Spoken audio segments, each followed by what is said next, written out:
The rain fell softly against the restaurant windows that December evening, creating small rivers of light from the street lamps outside.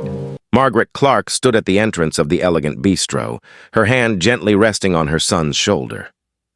Little Thomas, just 5 years old, clutched a small toy car in his hand, his blonde hair still damp from the rain. She took a deep breath. This was her first date in 3 years. 3 long years since her husband had passed away, leaving her to navigate motherhood alone. Her sister had insisted she needed to meet someone, to let herself feel alive again. And when her colleague mentioned that Daniel Morrison, the CEO of their company's biggest client, had asked about her, well, she'd surprised herself by saying yes. But there was one problem. Her babysitter had canceled at the last minute. Margaret had stared at her phone for 20 minutes, her finger hovering over the message to cancel. Then she'd looked at Thomas, coloring quietly at the kitchen table, and thought about all the times she'd put her life on hold, all the times she'd said, maybe someday. So she'd made a decision that terrified her. She'd sent Daniel a message. I'm so sorry, but my sitter fell through. I have to bring my son. Is that okay? The 3 dots had appeared, then disappeared, then appeared again. Her heart had pounded so hard she could hear it in her ears. His response had been simple. Of course. See you at 7. But standing here now, watching well-dressed couples being seated at intimate tables lit by candlelight, Margaret felt her courage faltering. What had she been thinking? This was a high-end restaurant. Daniel was a successful businessman, polished and professional.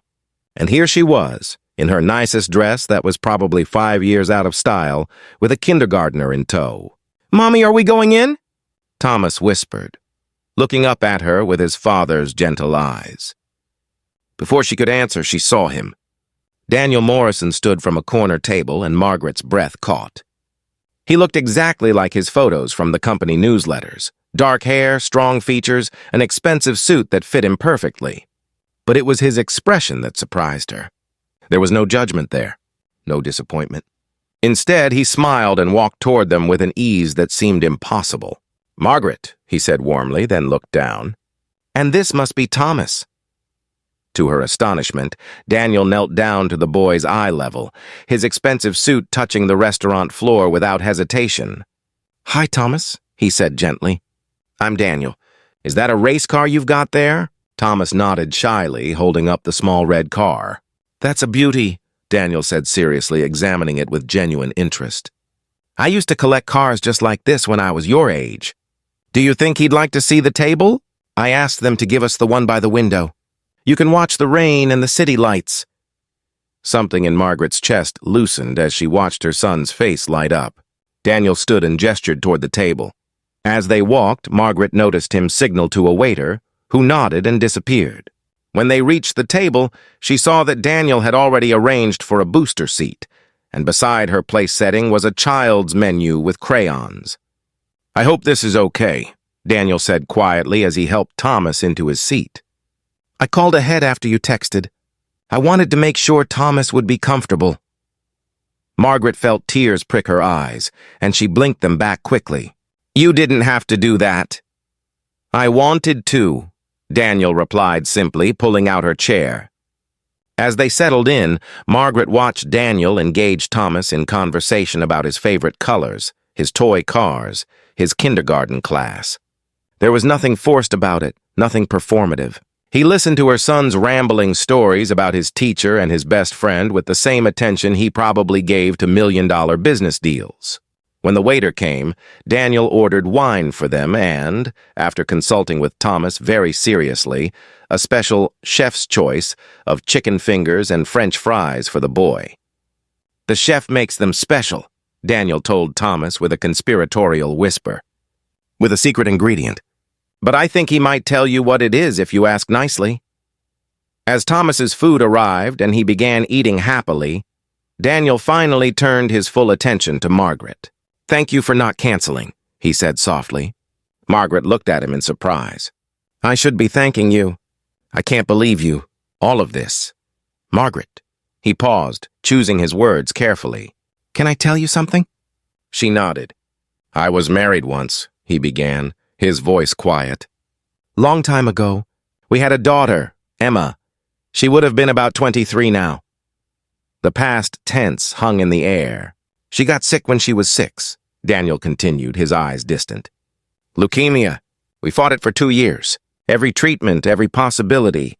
But sometimes even fighting isn't enough. Margaret's hand moved across the table instinctively, covering his. After she died, my wife and I, we couldn't survive it together. Our marriage ended a year later, and I threw myself into work. Built an empire, people say, but I built it on an empty foundation. He looked up, meeting her eyes. Do you know what I miss most? The simple things. Dinner table conversations, toy cars, crayon drawings on the refrigerator. Margaret felt her throat tighten. When you texted me about bringing Thomas, Daniel said, his voice growing stronger, I wasn't being polite. I was grateful. Because you gave me something I thought I'd lost forever. You gave me the chance to sit at a table with a family again, even if it's just for one evening. Thomas looked up then, sensing the emotional weight in the air the way children do. Mr. Daniel, he said seriously, do you want to share my French fries? Mommy says sharing is important. Daniel laughed, a genuine sound that seemed to surprise even him. You know what, Thomas? I would be honored. And so the evening unfolded. They talked about everything and nothing.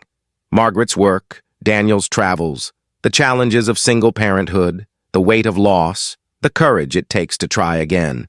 Thomas colored on his menu, occasionally interjecting with observations about the rain or questions about whether Daniel had ever seen a real race car.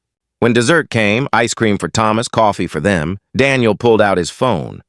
Thomas, do you think your mom would let you take a picture with me? I'd like to remember this night. Margaret watched as Daniel posed with her son, both of them grinning at the camera. And then she saw something that made her heart stop. Daniel was crying. Not sobbing. Just silent tears running down his cheeks as he smiled at Thomas, as he ruffled the boy's hair, as he thanked him for sharing his French fries. Later, after they'd paid the bill, Daniel insisting, Margaret finally relenting, they stood at the entrance where the evening had begun. The rain had stopped, leaving the streets glistening under the lights. Margaret, Daniel said, I know this might be forward, but could we do this again? Maybe next time we could go somewhere more fun for Thomas. A park or the zoo or... Yes, Margaret said simply. We'd like that very much. Daniel knelt down one more time. Thomas, thank you for having dinner with me. You're a pretty cool guy. Thomas threw his arms around Daniel's neck in a spontaneous hug, and Margaret saw Daniel close his eyes, holding her son gently, as if he were something precious and fragile. As they walked to their cars, Thomas's hand in hers, Margaret realized something. She'd spent 3 years protecting her heart, protecting her son, building walls to keep the pain out. But sometimes walls keep out more than pain. They keep out possibility. They keep out connection. They keep out the unexpected kindness of strangers who understand loss because they've lived it too. Daniel Morrison didn't just accept her bringing her son to their date. He'd welcomed him, prepared for him, cherished him. And in doing so, he'd shown Margaret what real strength looked like. Not the kind that builds empires, but the kind that opens hearts again after they've been broken. The kind that says, I see your life, with all its complications and beautiful chaos, and I want to be part of it. As she buckled Thomas into his car seat, Margaret looked back at the restaurant where Daniel still stood watching them, making sure they were safe. And for the first time in 3 years, she felt something she thought she'd never feel again. Hope.